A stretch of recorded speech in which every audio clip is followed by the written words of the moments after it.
تنقید ان لوگوں کی طرف سے آتی ہے جو دراصل دبئی میں رہتے تھے، زیادہ تر اس خیال کی وجہ سے کہ دبئی میں وہ خصوصیات نہیں ہیں جو دوسرے شہروں میں کمیونٹی اور ثقافت کی طرح ہیں۔ کہتے ہیں کہ آپ ایک اربوفائل ہیں جو اماراتی عرب ثقافت کا تجربہ کرنے کے لیے دبئی میں تھوڑی دیر کے لیے رہنا چاہتے ہیں۔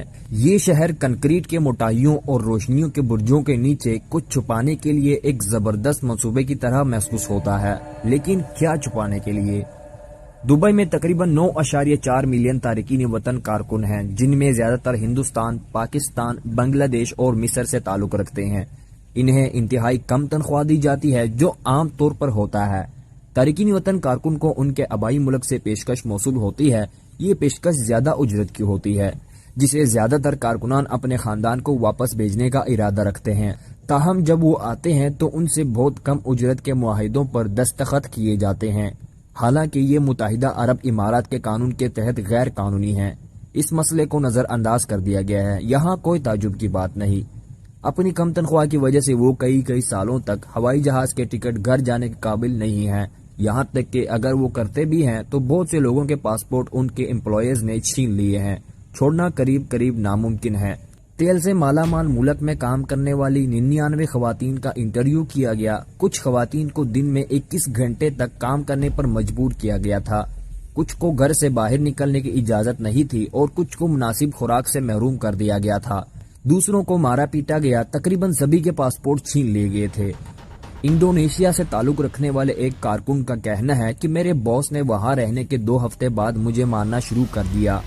اس نے مجھے اپنی مٹی سے میرے سینے پر مارا، اس نے میری گردن پر اپنے ناخن کھرچ لیے اور میرے چہرے پر تھپڑ مارا۔ میری گردن پر چوٹ لگی تھی۔ کارکن نے کہا کہ وہ تنخواہ ملنے کی امید میں وہی رہی، لیکن کبھی نہیں ہوئی۔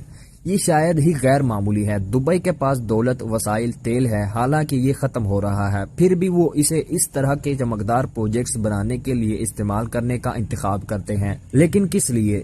گنیز ورلڈ ریکارڈ بک میں شامل ہونے کے لیے، قوم کی انا کو فروغ دینے کے لیے، حب الوطنی کا فخر پیدا کرنے کے لیے، دبئی کو بہتر بنانے کے لیے پیسے کا استعمال کرنے کے ہزاروں دوسرے طریقے ہیں، جیسے تارکین وطن کارکنوں کا استحصال بند کرے، دولت میں عدم مساوات کے فرق کو دور کریں۔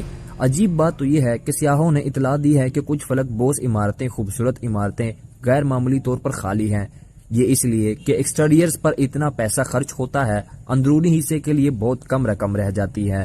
بلا شبہ ایک اور عنصر یہ ہے کہ کرایہ غیر یقینی طور پر زیادہ ہے، لیکن ہانگ کانگ جہاں کرایہ اس سے بھی زیادہ ہے، لندن وغیرہ جیسی جگہوں پر آپ کو اس قسم کا خالی پن نہیں ملتا۔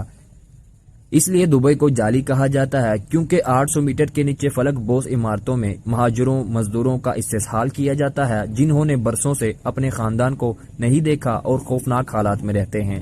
امید کرتا ہوں دوستوں کہ ویڈیو پسند آئی ہوگی۔ اگر پسند آئی ہے تو ہمارے چینل کو سبسکرائب کریں ایسے ہی امیزنگ ویڈیوز کے لیے۔